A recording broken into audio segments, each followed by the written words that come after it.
अगर गाय के मुख का स्पर्श हो जाए तो भी स्नान करना चाहिए। गाय का मुख स्पर्श हो जाए तो स्नान करना चाहिए। गाय का पूरा शरीर पवित्र होता है, गोबर मूत्र दूध सब पवित्र होगा, लेकिन गाय का मुख अपवित्र होता है, क्योंकि गाय के मुख को माता सीता ने श्राप दिया। जब राम जी वनवास काल में गए और गया पहुंचे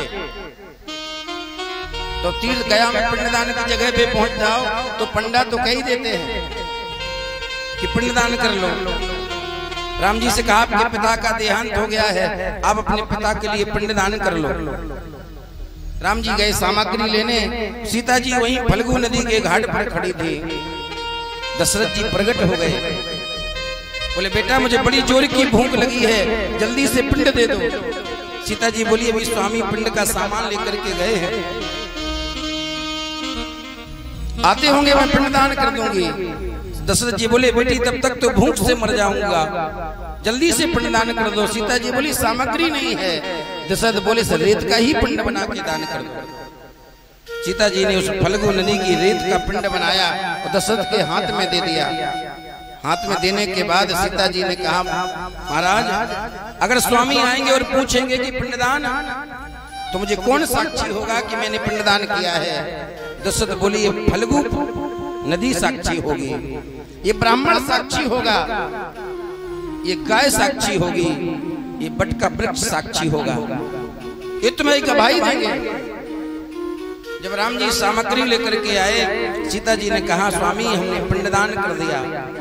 राम जी बोले सामग्री नहीं थी, पिंडदान कैसे कर दिया?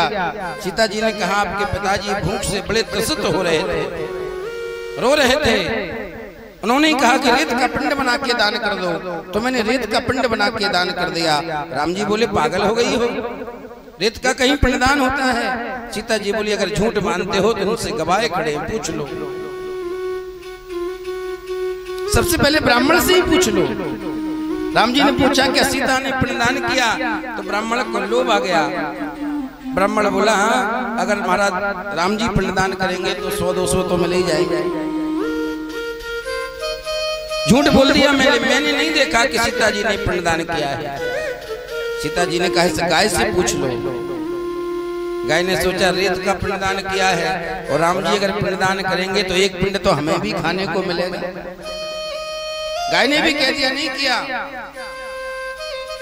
फल्गु से पूछा, वहां फल्गु नदी है गया में, फल्गु से पूछा क्या जानकी ने पिंडदान किया है?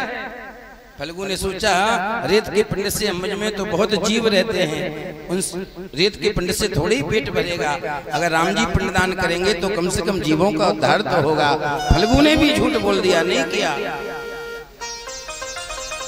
राम जी ने बट वृक्ष से पूछा बट क्या तुमने देखा है कि सीता ने पिंडदान किया है? बट ने कहा हाँ मैंने देखा है कि जानकी ने पिंडदान किया है। जैसे ही बट ने गवाही दी जानकी जी को क्रोध आ गया और सबसे पहले ब्राह्मण को श्राप दे दिया, हम तुम्हें श्राप देते हैं, थोड़े लालच के चक्कर में मिथ्या भाषण किया है, तुम कितना भी धन कमा लेना तुम कभी धनवान नहीं हो सकते, मैं श्राप देती हूँ।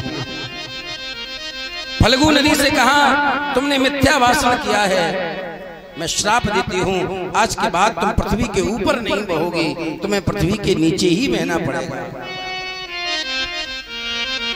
उस गाय से कहा गाय तुझ में 33 कोटि देवता वास करते हैं, लेकिन तूने एक पिंड के लालच में मिथ्या भाषण कर दिया, जा तुझे श्राप देते हैं कि तेरा पूरा शरीर पवित्र होगा, मूत्र गोबर पवित्र होगा, लेकिन तेरा मुख अपवित्र होगा, जो भी तेरे मुख का स्पर्श करेगा उसे स्नान करना पड़ेगा, वो अपवित्र हो जाएगा।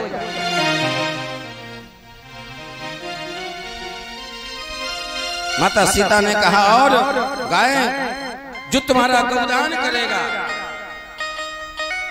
गौदान तेरा कभी तेरे आगे से नहीं होगा, और गौदान होगा तो तेरे पीछे से होगा, और गौदान करने के समय अगर जो व्यक्ति तेरी पूरी परिक्रमा कर देगा उसे ब्रह्म हत्या लगेगी।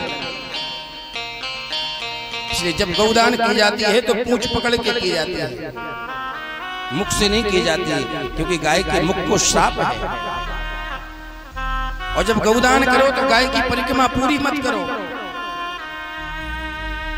अगर परिक्रमा करने की इच्छा है तो गाय के नीचे से निकल करके परिक्रमा कर लो, गाय के मुख को नहीं लगना चाहिए।